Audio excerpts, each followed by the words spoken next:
શ્રીલિંગ મહાપુરાણનો 10મો ભાગ. સનતકુમાર બોલ્યા કે જો પરમાત્મા મહેશ્વર જ સર્વ કંઈ કરનાર છે, સાથે સાથે તમે એવું પણ કહ્યું કે પરમેશ્વર શિવ નિત્ય વિશુદ્ધ ચૈતન્ય નિષ્કલ અને મુક્તિદાતા છે, તો પછી એ અલ્પાત્મા જીવોને બંધન મોક્ષ કેમ આપે છે? અને વળી નિષ્કલ અને નિષ્ક્રિય હોવા છતાં એ આમ કઈ રીતે કરી શકે છે? શૌલાદી બોલ્યા કે કાળ સંપૂર્ણ જગતનું સર્જન કરે છે અને પરમેશ્વર બધું જ કરવા માટે કાળને સદા પ્રેરણા પ્રદાન કરે છે, અર્થાત કાળના માધ્યમથી પરમેશ્વર જીવોને બંધન મોક્ષ આપે છે. નિષ્ક્રિય મન શિવનું ધ્યાન કરે છે, તેથી એ પણ નિષ્ક્રિય સ્વરૂપવાળા છે. તે જ પરમેશ્વરના કર્મથી આ સમગ્ર જગત પ્રતિષ્ઠિત છે, કેમ કે આ જગત તે દેવોના દેવ મહેશ્વરની અષ્ટમૂર્તિ છે. આકાશ, પૃથ્વી, વાયુ, તેજ, જળ, યજમાન તથા સૂર્ય, ચંદ્રમા, આ 8 મૂર્તિઓ વિના આ જગત થઈ શકતું નથી. આ બધા એ જ પ્રભુના સ્વરૂપ છે. તેથી વિચાર કરતાં એ જ સમજાય છે કે આ ચરાચર જગત તે પરમેશ્વરના સ્થૂળ રૂપમાં વ્યક્ત થઈ રહ્યું છે. હે શ્રેષ્ઠ દ્વિજો, ઋષિઓ કહે છે કે પરમેશ્વરનું જે સૂક્ષ્મ રૂપ છે તેનું તો વર્ણન થઈ શકે એમ નથી, કેમ કે વાણી તેમના સૂક્ષ્મ રૂપનું વર્ણન કરવા અસમર્થ થઈને મન સહિત પાછી આવે છે. અર્થાત પરમેશ્વર મન તથા વાણીની સર્વથા અગમ્ય છે. બ્રહ્મા અર્થાત રુદ્રનું વાચક આનંદ છે. આવું જાણનાર વિદ્વાન ક્યાંય પણ ભયભીત થતો નથી. તેથી પિનાકી શિવનું આનંદમય સ્વરૂપ જાણીને ભયભીત થવું ન જોઈએ. સર્વત્ર રુદ્રની જ વિભૂતિઓ વ્યાપ્ત છે એવું વિશ્વાસપૂર્વક જાણીને તત્વદર્શી મુનિઓએ કહ્યું છે કે સર્વ કાંઈ રુદ્ર જ છે. પરમેષ્ઠી શિવના મહિમાને સમજીને તેમને સતત નમસ્કાર કરીને આ સંપૂર્ણ જગતને બ્રહ્મ અર્થાત શિવ દ્વારા વ્યાપ્ત માનવું જોઈએ. તે જ સર્વ રુદ્ર, ઈશ્વર, પુરુષ, મહાદેવ, મહેશાન, પરાત્પર, શિવ તથા વિભુને સર્વત્ર વિરાજમાન સમજીને તેમનું જ ધ્યાન તથા ચિંતન કરવું જોઈએ. હે સૂરજ, ચતુર્વ્યુહ માર્ગથી અર્થાત ધ્યેય, ધ્યાન, યજમાન અને પ્રયોજન રૂપે વિચાર કરીને તથા જોઈને જે પરમેશ્વરને જાણી લે છે તે મુક્ત થઈ જાય છે. સંસારનો હેતુ મમત્વ તથા મોક્ષનો હેતુ વિરાગ છે. ચિંતક યોગીના માટે ચતુર્વ્યુહ માર્ગ મુક્તિનું સર્વશ્રેષ્ઠ સાધન છે. બ્રહ્માજીએ બુદ્ધિને માટે બહુ પ્રકારની ચિંતાઓ રચી, પરંતુ રુદ્રનું ચિંતન બધી ચિંતાઓથી શ્રેષ્ઠ કહેવામાં આવ્યું છે, એમાં કોઈ સંદેહ નથી. ઇન્દ્રની ઐન્દ્રી ચિંતા, સોમની સૌમ્યા નામની ચિંતા, નારાયણની ચિંતા, સૂર્યની ચિંતા તથા અગ્નિની ચિંતા, આ બધાની ચિંતા વાસ્તવમાં રુદ્રની ચિંતા છે. આ પ્રમાણે વિચાર કરીને આ ચિંતા હું જ છું તો પરમેશ્વર પણ હું જ છું. જે ભક્ત આ બંને વાતોને શ્રદ્ધાપૂર્વક પોતાના મનમાં સ્થાપિત કરે છે તે પરમેશ્વરથી ભિન્ન નથી. તેથી આ પ્રકારની ચિંતા બ્રાહ્મી ચિંતા કહેવાય છે, એમાં સંદેહ નથી. હે વિપ્ર, આ પ્રમાણે પ્રથમ એ ધ્યાન કરવું જોઈએ કે આ સ્થાવર જંગમ જગત બ્રહ્મમય છે.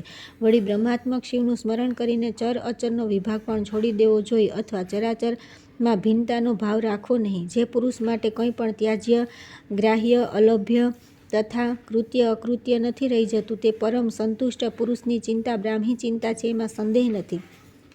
આ પ્રમાણે મેં ક્રમશઃ અભ્યંતર પૂજનનું વર્ણન કરી દીધું. અભ્યંતર અર્ચન કરવાવાળા પુરુષો નમસ્કાર આદિ દ્વારા સદા પૂજનીય છે. આવા બ્રહ્મવાદી પૂજકો વિરૂપ તથા વિકૃત હોય તો પણ તેમની નિંદા ન કરવી. વિદ્વાન પુરુષે વિવેક જાળવીને કોઈ પણ અભ્યંતર પૂજકની પરીક્ષા ન લેવી જોઈએ.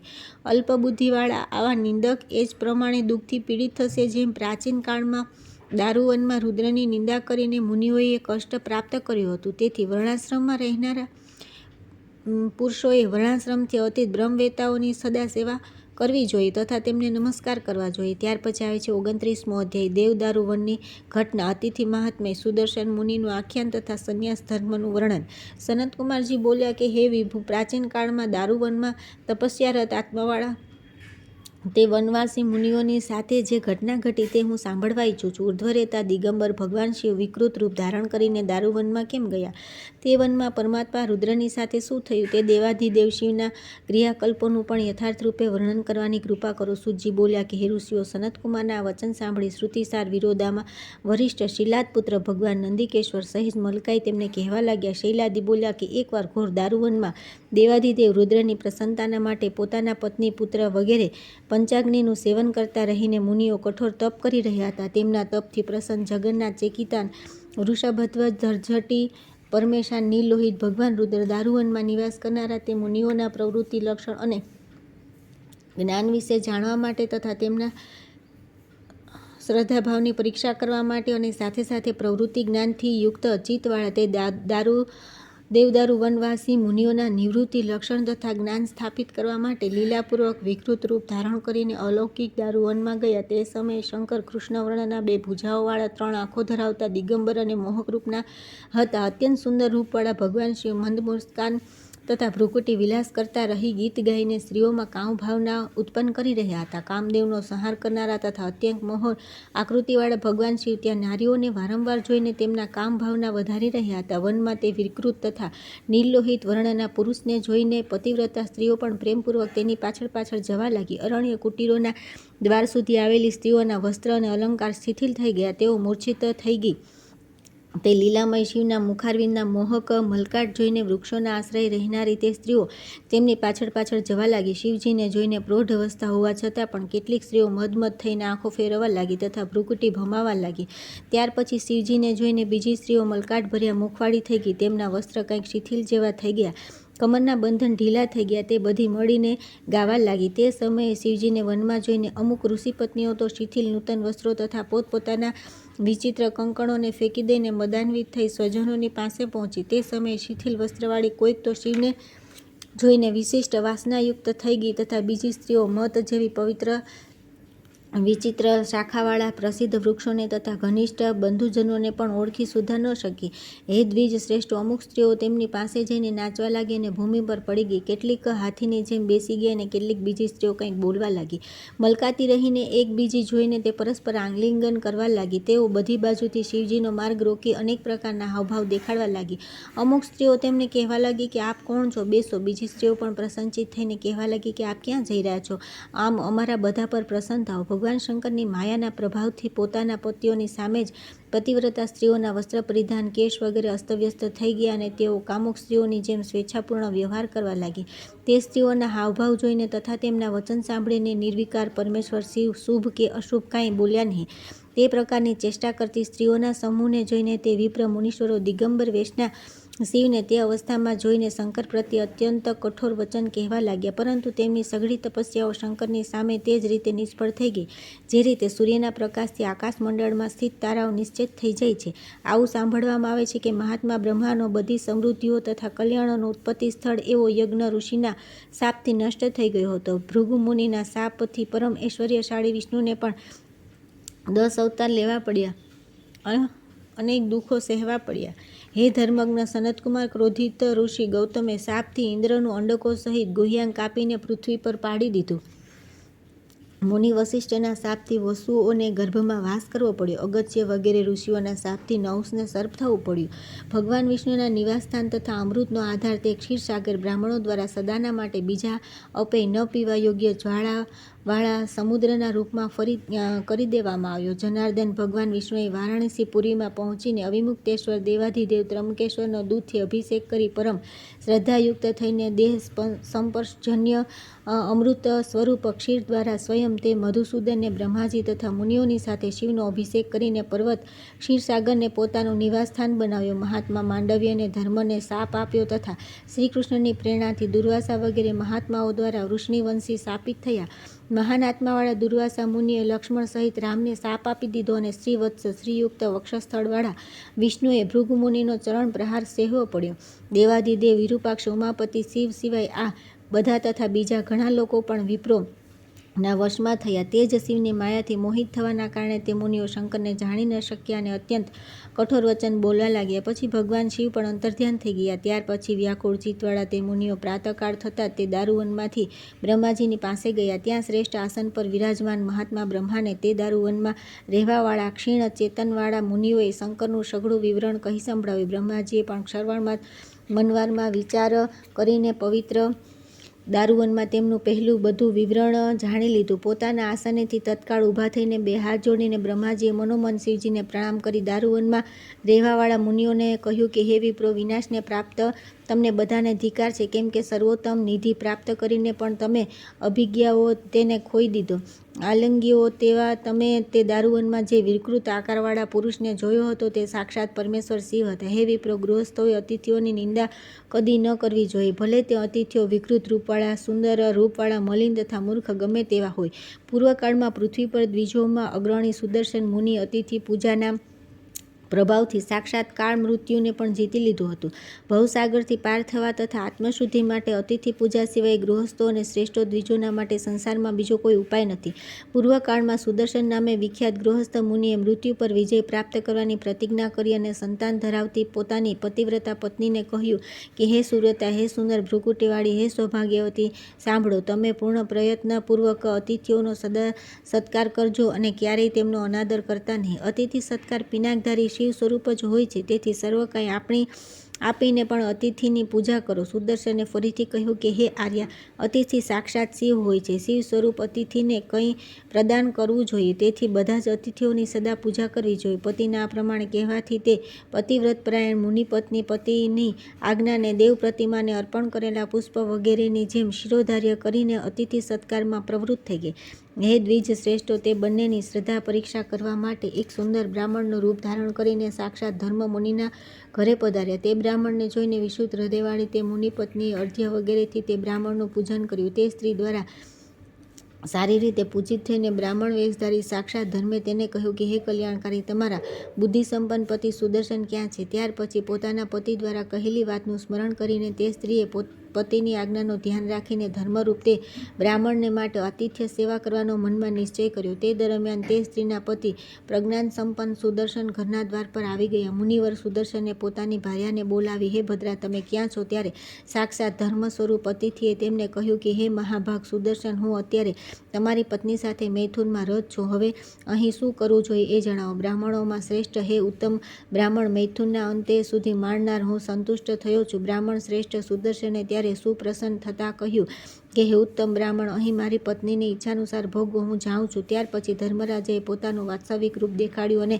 મનોવાંછિત વરદાન આપી મહાન તેજસ્વી ધર્મે તેમને કહ્યું કે હે વિપ્રેન્દ્ર, હું અહીં તમારી શ્રદ્ધાની પરીક્ષા કરવા માટે આવ્યો છું. હે સુરત, તમે પોતાના એકમાત્ર અતિથિ પૂજારૂપી ધર્મ દ્વારા મૃત્યુ પર પણ વિજય પ્રાપ્ત કરી લીધો છે. ઓહો, આ તપસ્વીનું આવું તેજ! આ પ્રમાણે કહીને ધર્મ ત્યાંથી ચાલ્યા ગયા. હે મુનિઓ, તેથી બધા અતિથિઓની સદા પૂજા કરવી જોઈએ. હે અભાગ્યા મુનીશ્વરો, હવે વધારે કહેવાથી શો લાભ? તમે લોકો તુરત જ તે મહાદેવના શરણે જાઓ. બ્રહ્માજીના વચન સાંભળીને વ્યાકુળ નેત્રવાળા તે મુનિઓ દુઃખી થઈને બ્રહ્માજીને પ્રાર્થના કરતા કહેવા લાગ્યા. વિપ્ર બોલ્યા કે હે મહાભાગ, સ્ત્રીઓ તો વિકારયુક્ત હોય છે, જેમના માટે અમે સૌએ પોતાનું જીવન નષ્ટ કરી નાખ્યું. જે અનિંદ્ય મહાદેવે કૃપા કરીને એમને દર્શન આપ્યા હતા, તેમનો અમે અનાદર કર્યો. અમે તે સર્વવ્યાપી ત્રિશૂળધારી પિનાકી તથા નીલ લોહિત વર્ણવાળા શિવજીને અજ્ઞાનતાથી શાપ આપી દીધો, પરંતુ તેમની દ્રષ્ટિ માત્રથી શાપની શક્તિ કુંઠિત થઈ ગઈ. હે દેવેશ, હવે આપ કૃપા કરીને અમને સંન્યાસ ધર્મ વિશે ક્રમશઃ જણાવો, જેથી અમે સૌ તે દેવાધિદેવ ઉગ્ર ભીમ તથા કપર્દી શિવના દર્શન કરવા સમર્થ થઈ શકીએ. પિતામહ બોલ્યા કે હે શ્રેષ્ઠ મુનિઓ, સર્વપ્રથમ શ્રદ્ધાપૂર્વક ગુરુ પાસે નિરંતર વેદાધ્યાન કરવું, તેનો અર્થ સમજવો અને ધર્મ વિશે જાણવું. આ પ્રમાણે વિદ્વાનોએ 12 વર્ષો સુધી વેદાધ્યાન કર્યા પછી વેદવ્રત નામના સ્નાનથી સંસ્કારિત થઈને લગ્ન કર્યા પછી સદાચારી પુત્ર ઉત્પન્ન કરીને ધન સંપત્તિની વહેંચણી કરી દેવી. ત્યાર પછી અગ્નિષ્ટોમ વગેરે યજ્ઞો દ્વારા યજ્ઞેશ્વર વિભુનું યજન કરીને મુનિએ વનમાં આવીને અગ્નિમાં પરમેશ્વરની પૂજા કરવી જોઈએ. વનમાં રહીને મુનિએ 12 વર્ષ સુધી અથવા 12 મહિના અથવા 12 પક્ષ અથવા 12 દિવસ સુધી દૂધનું સેવન કરીને શાંતિ તથા સંયમપૂર્વક બધા દેવતાઓની પૂજા કરવી જોઈએ. આ પ્રમાણે યજન પૂજન કર્યા પછી યજ્ઞ સંબંધી કાષ્ઠપાત્રોને મંત્રોચ્ચાર સાથે અગ્નિમાં હોમી દેવા, માટીના પાત્ર જળમાં પધરાવી દેવા તથા ધાતુના પાત્રો ગુરુને અર્પણ કરી દેવા અને નિષ્કપટ ભાવે પોતાના સંપૂર્ણ ધન બ્રાહ્મણોને આપી ગુરુને દંડવત પ્રણામ કરી વિરક્ત યતિ સંન્યાસ ધર્મનું આચરણ કરે. શિખા સહિત મુંડન કરાવીને તથા યજ્ઞોપવિતનો ત્યાગ કરીને વિદ્વાન યતિએ ભૂ સ્વાહા આ મંત્ર દ્વારા જળમાં 5 આહુતિઓ આપવી જોઈએ. આ પછી યતિએ શિવ સાયુજ્યરૂપી મુક્તિ માટે આગળની સાધના કરવી જોઈએ. એ માટે 6 મહિના અથવા 1 વર્ષ સુધી યતિ અનશન કરવું તથા જળ પીને અથવા પાંદડા ખાઈને અથવા દૂધ પીને અથવા ફળ ખાઈને જીવન નિર્વાહ કરવો. આમ કરવાથી જો મૃત્યુ ન થયું અને તે જીવિત રહે તો તેણે પોતાના દેહના પ્રસ્થાન વગેરેનો અર્થાત સ્થૂળ શરીરને છોડી દેવાનો પ્રયાસ કરવો જોઈએ. આવું આચરણ કરી તે યતિ પોતાના કર્મથી પણ શિવ સાયુજ્ય પ્રાપ્ત કરી લે છે. પરંતુ દ્રઢવ્રતી મુનિઓ શિવજીમાં ભક્તિ ધરાવનાર પ્રાણી શીઘ્ર જ મુક્તિ પ્રાપ્ત કરી લે છે. મહાદેવજીના ભક્તને ત્યાગ વિધિ, મહાન વ્રતો, યજ્ઞો, વિવિધ પ્રકારના દાન, હોમ કે વિવિધ શસ્ત્રો તથા વેદોનું શું પ્રયોજન? મહાન આત્માવાળા શ્વેત મુનિએ મહાદેવજીની ભક્તિ વડે મૃત્યુ સુદ્ધા જીતી લીધું હતું. તેથી પરમેશ્વર મહાદેવ શિવજી પ્રત્યે તમે બધા પણ ભક્તિપરાયણ થાવ. ત્યાર પછી આવે છે 30મો અધ્યાય. શિવારાધનાના મહાત્મ્યમાં શ્વેત મુનિનું આખ્યાન. નંદિકેશ્વર બોલ્યા કે ત્યાર પછી તે બ્રહ્માજીના આ પ્રમાણે કહેવાથી દ્વિજશ્રેષ્ઠ મહર્ષિઓએ તેમને શ્વેત મુનિની પુણ્યપ્રદ કથા પૂછી. પિતામહ બોલ્યા કે સમાપ્ત આયુષ્યના શ્વેત નામના એક શ્રીયુક્ત મુનિ ગિરિગુફામાં શિવધારાનમાં રત હતા. તે હે દ્વિજો, નમસ્તે રુદ્ર મન્યવે વગેરે રુદ્રાધ્યાય વડે ભક્તિપૂર્વક મહેશ્વરની આરાધના કરી શ્વેત મુનિએ તેમને પ્રસન્ન કરી લીધા. હે વિપ્રેન્દ્રો, ત્યાર પછી દ્વિજોમાં શ્રેષ્ઠ શ્વેત મુનિએ સમાપ્ત આયુના જાણીને તેમને લઈ જવા માટે મહાતેજસ્વી કાળ મુનિની પાસે પહોંચ્યા. જેમની પાસે મૃત્યુ આવી પહોંચ્યું છે એવા પુણ્યાત્મા તે કાળને જોઈને પણ શ્વેત મુનિ ત્રિનેત્ર શિવજીનું સ્મરણ કરતા રહીને તેમની આરાધના કરવા લાગ્યા. મુનિ એવું બોલીને ધ્યાનપરાયણ હતા કે જ્યારે હું સુખપદ સંબંધવાળા તથા જગતનું પોષણ કરનારા ત્રિનેત્ર શિવનું યજન કરી રહ્યો છું તો મૃત્યુ મારું શું કરી લેશે, કેમ કે હું તો કાળનો પણ કાળ છું. તે શ્વેત મુનિને જોઈને સકળ લોકને ભયભીત કરનારો તે કાળે મલકાતા રહી તેમને કહ્યું કે હે શ્વેત, હવે તમે મારા તરફ આવો. આ પૂજાપાઠ વગેરેથી તમને શું લાભ? હે દ્વિજવર, ભગવાન વિષ્ણુ, બ્રહ્મા અથવા જગદીશ્વર રુદ્ર આ બધામાં કોણ મારા દ્વારા ગ્રાસ બનાવેલા જીવને બચાવી શકવા સમર્થ છે? હે વિપ્ર, આ રુદ્ર પૂજા મુજ શક્તિમાનનું શું કરી શકે છે? જેને પણ લઈ જવા માટે હું ઊભો થાઉં છું તેને ક્ષણવારમાં યમલોક પહોંચાડી દઉં છું. હે મુનિ, કેમ કે તમારું આયુષ્ય સમાપ્ત થઈ ગયું છે તેથી તમને લઈ જવા માટે હું અહીં આવ્યો છું. એ કાળના તે ધર્મ મિશ્રિત ભય ઉપજાવનારા વચન સાંભળીને મુનીશ્વર શ્વેત એ રુદ્ર ઓ રુદ્ર કહીને વિલાપ કરવા લાગ્યા અને આંસુ ભરેલા વ્યાકુળ નેત્રોથી તથા ભયભીત દ્રષ્ટિથી શિવલિંગને નિહાળતા રહીને અત્યંત વ્યગ્રચિત્તે તે કાળને કહેવા લાગ્યા. શ્વેત મુનિ બોલ્યા કે હે કાળ, તમે મારું શું બગાડી શકો છો? કેમ કે સઘળા દેવતાઓને ઉત્પન્ન કરનારા સ્વામી વૃષભધ્વજ શંકર રુદ્ર આ લિંગમાં વિરાજમાન છે. વિધિનું વિધાન શિવજીની અતિશય ભક્તિ કરનારા મારા જેવા મહાત્માઓનું શું કરી શકે છે? તેથી મહાબાહુ, તમે જે રીતે આવ્યા છો તે પ્રમાણે ચાલ્યા જાઓ. પછી શ્વેત મુનિના વચન સાંભળીને હાથમાં પાસ ધારણ કરેલા તીક્ષ્ણ દાઢોવાળા ભયંકર કાળે ક્રોધિત થઈને સિંહ જેવી ઘોર ગર્જના કરીને તથા પાસને વારંવાર ઘુમાવતા રહીને કાળને પ્રાપ્ત મુનિને બાંધી દીધા અને ફરી તેમને કહ્યું કે હે વિપ્રેશ્વરી, તમને શ્વેતને યમલોક લઈ જવા માટે બાંધી દીધા છે, પરંતુ તમારા દેવાધિદેવ રુદ્રે અત્યારે તમારી શું સહાયતા કરી? ક્યાં શિવ, ક્યાં તમારી ભક્તિ તથા પૂજા, ક્યાં પૂજાનું ફળ અને ક્યાં હું અને મારો ભય? હે શ્વેત, તમારા મહેશ્વર રુદ્ર એ જ લિંગમાં સ્થિત છે. તે મહાદેવ તો નિશ્ચેત છે, તો પછી તમે મહેશ્વરની પૂજા કેમ કરો છો? ત્યાર પછી મુનિના પ્રાણ હરવા માટે આવેલા કાળનો સંહાર કરવા માટે કામદેવના શત્રુ દક્ષયજ્ઞના વિધ્વંસક તથા ત્રિનેત્ર સદાશિવ મહાદેવ શંકર પોતાના નંદી ગણેશ્વરો અને પાર્વતી સહિત મલકાતા રહીને શીઘ્રતાપૂર્વક શિવલિંગમાંથી સાક્ષાત પ્રગટ થઈ ગયા. હે દ્વિજો, શિવજીને જોતા તે ક્ષણે ભયના કારણે તે બળવાન કાળ શ્વેત મુનિ પાસે તત્કાળ ભૂમિ પર પડી ગયા અને કાળનો પણ અંત કરવાવાળા શિવજીને જોઈને જોરથી ચિત્કાર કરી ઉઠ્યા. હે ઉત્તમ વિપ્રો, મૃત પાય તે કાળને શિવજીએ પોતાની કૃપા દ્રષ્ટિથી જીવન પ્રદાન કરી દીધું. બધા મહાન દેવતાઓ અને મુનીશ્વરો મહેશ્વર તથા માતા પાર્વતીને પ્રણામ કરવા લાગ્યા અને હર્ષિત થઈને ઊંચા સ્વરે જય હો બોલવા લાગ્યા. અંતરિક્ષમાં સ્થિત દેવ સમુદાય આ શ્વેત મુનિ અને શંકરના મસ્તક પર આકાશમાંથી અતિ સુંદર, શીતળ અને સુગંધિત પુષ્પોની વૃષ્ટિ કરવા લાગ્યા. ત્યાર પછી શિલાદના પુત્ર તથા શિવજીના અનુચર ગણેશ્વર નંદીજી કાળને મરી ગયેલો જોઈને ઘણા જ વિસ્મિત થઈ ગયા અને તેમણે અવિનાશી મહેશ્વર શિવને પ્રણામ કરી તેમને કહ્યું કે હે અલ્પબુદ્ધિ, કાળ મરી ગયો છે, હવે આપ આ કાળ અને મુનિ બંને પર અનુગ્રહ કરો. ત્યાર પછી ક્ષણોમાં જ મરીને પૃથ્વી પર પડેલા કાળને જોઈને તેના અને દ્વિજ શ્રેષ્ઠ શ્વેત બંને પર અનુગ્રહ કરીને ભગવાન શંકર તત્કાળ ગુપ્ત શરીરમાં સમાવિષ્ટ થઈ ગયા. તેથી હે દ્વિજો, બધાને મોક્ષ તથા ભોગ પ્રદાન કરનારા મૃત્યુંજય મહાદેવની ભક્તિપૂર્વક પૂજા કરવી જોઈએ. હે મુનિઓ, વિશેષ શું કહું? સંન્યાસ ધર્મનું પાલન કરતા રહીને પરમ શ્રદ્ધા સાથે તે મહાદેવની આરાધના કરવાથી તમે બધા સંતાપ રહિત થઈ જશો.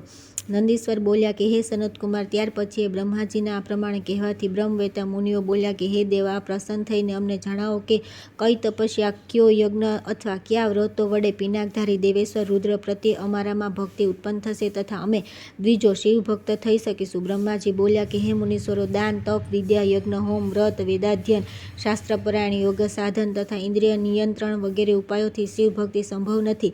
મંત્ર તેમની કૃપાથી જગતના પરમ કારણ મહાદેવની ભક્તિ ઉત્પન્ન થાય છે. ત્યાર પછી તે બ્રહ્માના વચન સાંભળીને અતિ શાંત થયેલા તે બધા શ્રેષ્ઠ મુનિઓએ પત્ની તથા પુત્રો સહિત બ્રહ્માજીને પ્રણામ કર્યા. તેથી હે સનતકુમાર, આ શૈવી ભક્તિ ધર્મ કામ, અર્થ તથા બધી સિદ્ધિઓ પ્રદાન કરનારી છે અને મૃત્યુથી વિજય અપાવનારી છે. આ શિવભક્તિ મુનિ દધીચીના માટે વિજયપ્રદ સિદ્ધ થઈ હતી. પૂર્વકાળમાં દધીચી મુનિ શિવભક્તિથી જ દેવતાઓ સહિત સર્વશક્તિમાન વિષ્ણુને જીતીને પોતાના અસ્થિઓમાં વ્રજત્વ પ્રાપ્ત કરી લીધું હતું. મહાદેવની આરાધનાથી મેં પણ મૃત્યુ પર વિજય પ્રાપ્ત કરી લીધો છે અને જે રીતે મેં મૃત્યુને જીત્યું છે તે જ પ્રમાણે મૃત્યુના મુખમાં ગયેલા મુનિવર શ્વેતે પણ શિવજીની કૃપાથી મૃત્યુને જીતી લીધું છે. ત્યાર પછી આવે છે 31મો અધ્યાય, દેવદારુ વનના નિવાસી મુનિઓ દ્વારા શિવારાધના. સનતકુમાર બોલ્યા કે હે પ્રભુ, દેવદારુ વનના નિવાસી તપસ્વીઓ ભગવાન શિવના અનુગ્રહથી કઈ રીતે મહાદેવના શરણને પ્રાપ્ત થયા, કૃપા કરી મને કહો. શૈલાદી બોલ્યા કે સ્વયંભૂ ભગવાન બ્રહ્માએ દેવદારુ વનમાં નિવાસ કરનારા તથા પોતાની તપસ્યાથી અગ્નિ જેવા તેજસ્વી તે મહાભાગ મુનિઓએ કહ્યું કે પિતામહ બોલ્યા, આ ભગવાન મહાદેવ મહેશ્વરને અવશ્ય જાણવા જોઈએ, કેમ કે તેમનાથી ચઢિયાતું કંઈ પણ પદ નથી જે પ્રાપ્ત કરવા યોગ્ય હોય. એ જ સમસ્ત દેવતાઓ, ઋષિઓ અને પિતૃઓના પ્રભુ છે. 1000 યુગના અંતમાં પ્રલયકાળ આવતા એ જ ભગવાન શિવકાળ બનીને સમગ્ર દેહધારીઓનો સંહાર કરે છે અને એકમાત્ર એ ભગવાન શિવની જ પોતાના તેથી સર્વ પ્રજાનું સર્જન કરે છે. પોતાના વક્ષસ્થળ પર શ્રીચિહ્ન ધારણ કરનારા ચક્રધારી વિષ્ણુ તથા વજ્રધારી ઇન્દ્ર વગેરેના રૂપમાં આ શિવ બિરાજમાન રહે છે. એ સતયુગમાં યોગી, ત્રેતામાં યજ્ઞ સ્વરૂપ, દ્વાપરમાં કાલાગ્નિ તથા કળિયુગમાં ધૂમ્રકેતુ નામે પ્રસિદ્ધ છે. ભગવાન રુદ્રની આ જ મૂર્તિઓ છે જેમનું પંડિતો ધ્યાન ધરે છે. બહારથી ચોરસ અને અંદરથી અષ્ટકોણવાળા પિંડિકા સ્થાનમાં વૃત્તાકાર દર્શનીય તથા શ્રેષ્ઠ લિંગની વિધિવત પૂજા કરવી જોઈએ. તમોગુણ રૂપ અગ્નિ, રજોગુણ રૂપ બ્રહ્મા અને પ્રકાશક સત્વગુણ રૂપ વિષ્ણુ વગેરેની મૂર્તિઓ એકમાત્ર આ જ શિવની મૂર્તિમાં સ્થિત હોવાનું કહેવાય છે. જેની અંદર સમાધિ યોગથી સ્થિત જે શિવરૂપ છે તે જ બ્રહ્મ છે. તેથી ક્રોધને જીતી લેનાર તથા ઇન્દ્રિયોને વશમાં રાખનાર ઉત્તમ વિપ્રો વિધિ પ્રમાણે સર્વ લક્ષણોથી યુક્ત લિંગ બનાવીને અવિનાશી દેવાધિદેવ ઈશાન અને સૌના સ્વામી શિવની આરાધના કરે છે. તે અંગૂઠા લિંગ માપ જેવડું અત્યંત સુંદર વર્તુળાકાર તથા શાસ્ત્રસંમત હોવું જોઈએ. તેનું મંડળ સમાન નાભિવાળું, 8 અથવા 16 ખૂણાઓવાળું, સંપૂર્ણ ગોળાકાર તથા દિવ્ય હોવું જોઈએ. તે સઘળા મનોરથોને પૂર્ણ કરનાર હોય છે. લિંગની વેદિકા તેનાથી 2 ગણી સમાન તથા શાસ્ત્રસંમત હોવી જોઈએ. ગોમુખીને તેની ત્રીજા ભાગની અને સમસ્ત લક્ષણોથી યુક્ત જાણવી જોઈએ. હે શ્રેષ્ઠ બ્રાહ્મણો, તેની ચારે બાજુ જવ જેવડી પટ્ટિકા હોવી જોઈએ. વેદિકાનો વિસ્તાર ચારે બાજુ 3 ગણો વર્તુળાકાર, ત્રિકોણ, ચોરસ અથવા ષટકોણ હોવો જોઈએ. સોના, ચાંદી, તાંબા અથવા પથ્થરનું લિંગ બનાવવું જોઈએ. હે દ્વિજો, આ પ્રમાણે બધી બાજુથી છિદ્ર વગેરેથી રહિત સુંદર તથા બધા લક્ષણોથી યુક્ત લિંગને વિધિપૂર્વક પ્રતિષ્ઠિત કરીને તેની વેદીની મધ્યમાં પૂજા લક્ષણોથી સમન્વિત સુવર્ણ સહિત પંચાક્ષર મંત્ર તથા સંધ્યોજાત વગેરે 5 મંત્રોથી અભિમંત્રિત કળશની સ્થાપના કરવી જોઈએ. ત્યાર પછી તે જ 5 શુભ અને પવિત્ર મંત્રોથી લિંગનો અભિષેક કરવો જોઈએ તથા મળે એટલા ઉપચારોથી પૂજા કરવી જોઈએ. હે મુનિઓ, તમે સૌ પોતાના પુત્રો તથા બંધુ બાંધવો સહિત એકાગ્ર ચિત્ત મહાદેવજીનું પૂજન કરો તથા હાથ જોડીને શૂલપાણી શરણમાં જાઓ. ત્યાર પછી તમે સૌ અસંયમિત આત્માવાળાઓ માટે દુર્લભ દર્શનવાળા દેવેશ શિવના દર્શન પ્રાપ્ત કરી શકશો, જેમને જોતા જ સમસ્ત અજ્ઞાન તથા અધર્મ નષ્ટ થઈ જાય છે. ત્યાર પછી અમિત તેજવાળા બ્રહ્માજીની પ્રદક્ષિણા કરીને તે વનવાસી મુનિઓ દારુવનમાં જવા નીકળ્યા અને જેવું બ્રહ્માજીએ કહ્યું હતું તે પ્રમાણે તેઓ મહાદેવજીની આરાધના કરવા લાગ્યા. અમુક મુનિઓ વિચિત્ર પ્રકારના સ્થંડિલો પર, પર્વતોની ગુફાઓમાં, નદીઓના પવિત્ર તથા એકાંત તટ પર, કેટલાક મુનિઓ શેવાળ પર બેસીને, કેટલાક મુનિઓ જળની અંદર બેસીને, કોઈ દર્ભની સૈયા પાથરીને, કોઈ પોતાના પગના અંગૂઠાના અગ્રભાગ પર સ્થિત થઈને, કેટલાક દાંતોને ખાંડળીઓ બનાવી એમનાથી પીસેલા અન્ન ખાઈને, કેટલાક વીરાસનમાં બેસીને, કેટલાક મૃગચર્યાપરાયણ થઈને આ પ્રમાણે તપસ્યા તથા પૂજન દ્વારા તે મહાબુદ્ધિમાન મુનિઓએ સમય વ્યતીત કર્યો. આમ તે મુનિઓએ તપ કરતા 1 વર્ષ પૂર્ણ થયા પછી વસંત ઋતુ આવતા પરમેશ્વર શિવ પોતાની દયાથી તે ભક્તો પર અનુગ્રહ કરવા માટે કૃતયુગમાં હિમાલયના તે પર્વત પર સ્થિત દેવદારુ વનમાં પ્રસન્નતાપૂર્વક આવ્યા. તે સમયે એ ભસ્મથી ભૂષિત શરીરવાળા, દિગંબર વેશવાળા, વિકૃત રૂપવાળા, બળતું કાષ્ઠ ધારણ કરીને વ્યગ્ર હસ્તવાળા તથા રક્તપિંગલ નેત્રવાળા હતા. એ ક્યારેક રૌદ્ર રૂપમાં હસતા, ક્યારેક વિસ્મિત થઈને ગાતા હતા, ક્યારેક શૃંગાર નૃત્ય કરતા હતા તો ક્યારેક રડતા હતા. આ રૂપમાં તેઓ આશ્રમોમાં વારંવાર ભિક્ષા માગતા રહીને આમ તેમ ઘૂમા ફરવા લાગ્યા.